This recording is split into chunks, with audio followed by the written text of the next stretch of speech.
સૌને મારા નમસ્કાર। આજે પૂરા વિશ્વમાં આંતરરાષ્ટ્રીય યોગ દિવસ 21મી જૂનની ઉજવણી ભવ્ય અને દિવ્ય રીતે થઈ રહી છે। આપણા દેશના પ્રધાનમંત્રી નરેન્દ્રભાઈ મોદી સાહેબે આપણા બધાની હેલ્થ સારી રહે, બધા નિરોગી રહે, એના માટે આપણી જે આ પુરાણી જે આપણી વિરાસત હતી, આપણી સંસ્કૃતિ જે છે, યોગ આપણી ભારતીય સંસ્કૃતિને વિશ્વ ફલક પર લઈ જવાનું કામ કર્યું।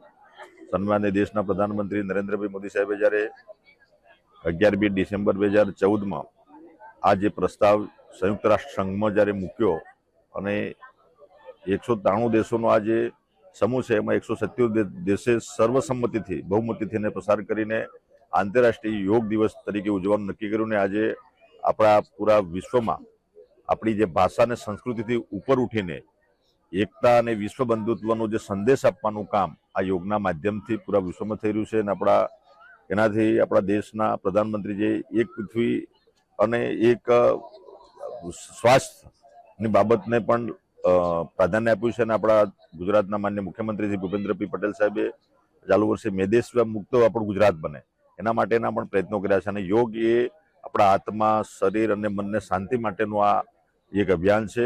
એટલે 21મી જૂને જે આ યોગ દિવસ આપણે ઉજવીએ એવું નહીં, પણ આ દૈનિક આપણા જીવનનો ભાગ બને એના માટેના પ્રયત્નો છે। અને આજે અમારા મહીસાગર જિલ્લામાં અમારા બધા જ પદાધિકારી અધિકારી સાથે મળીને આપણા યુવાનો, મિત્રો, વડીલો અને બધા સાથે મળીને આજે યોગ દિવસનું સરસ આયોજન થયું। અને આજે આ બધા જ ઉપસ્થિત આપણા તમામ ભાઈઓ બહેનોને હું શુભેચ્છા પાઠવું છું। એમનું જીવન નિરોગી રહે અને સર્વને મારે બધાનું સ્વાસ્થ્ય સારું રહે એવી શુભેચ્છા। ધન્યવાદ।